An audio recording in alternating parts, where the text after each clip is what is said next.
Hello बच्चों, let's read the question. A stone of mass small m tied to the end of a string is wheeled around in a horizontal circle. Neglect the force due to gravity. The length of string is reduced gradually, keeping the angular momentum of the stone about the center of the circle constant. Then the tension in the string is given by T is equal to A into R to power n, where A is a constant and R is the instantaneous radius of the circle. The value of n will be. Question में कह रहा है कि एक stone को एक string से बांध के एक स्टोन को हम हॉरिजॉन्टल सर्कल में रोटेट करा रहे हैं। सर्कुलर मोशन वो परफॉर्म कर रहा है। ओके, अब ये जो स्ट्रिंग की लेंथ है, लेट से ये इसकी लेंथ है, ये ग्रेजुअली डिक्रीज हो रही है, लेकिन एक्सिस ऑफ रोटेशन के अबाउट जो एंगुलर मोमेंटम है एल, वो कांस्टेंट है। तो किसी भी गिवन इंस्टेंट पे जो इस स्ट्रिंग में टेंशन है उसकी value a into r to power n है, जिसमें a कांस्टेंट है, तो हमें इस n की वैल्यू फाइंड करनी है। ठीक है, लेट्स मान लेते हैं कि इस जो स्ट्रिंग जो इसके सर्किल है या स्ट्रिंग की जो लेंथ होगी किसी भी इंस्टेंट पे वो l है।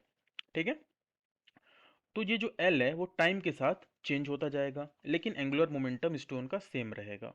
तो अगर हम इस स्ट्रिंग में टेंशन की बात करें कैपिटल T, उसकी वैल्यू होगी m into l into omega square, centripetal force m r omega square, ये टेंशन हो गई।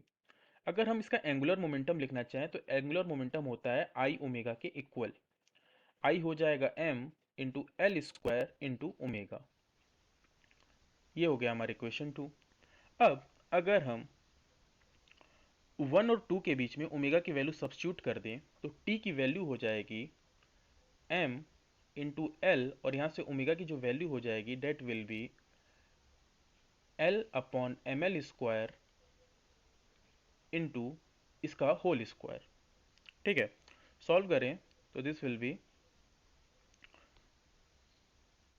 L square upon m into ये l जो क्यूब हो जाएगा इसको ऊपर ले जाएंगे तो स्मॉल l इंटू माइनस का 3 पावर, नीचे +3 है ऊपर जाएगा तो -3 हो जाएगा। अब यहाँ से अगर हम टेंशन की वैल्यू लिखना चाहें तो this will be l square by m into l to power -3। ठीक है, जहाँ पे एल स्क्वायर बाई एम जो है कांस्टेंट है, यानी यही वो ए था जो कांस्टेंट था, और एल टू पावर -3 टेंशन की वैल्यू आ जाएगी। So T will be directly proportional to L to power -3. So the option A will be the correct option. यहाँ पे मैंने R को L से सब्स्टिट्यूट कर दिया है, स्मॉल l से। So T will be directly proportional to L to power -3. I hope you understood it well. All the best.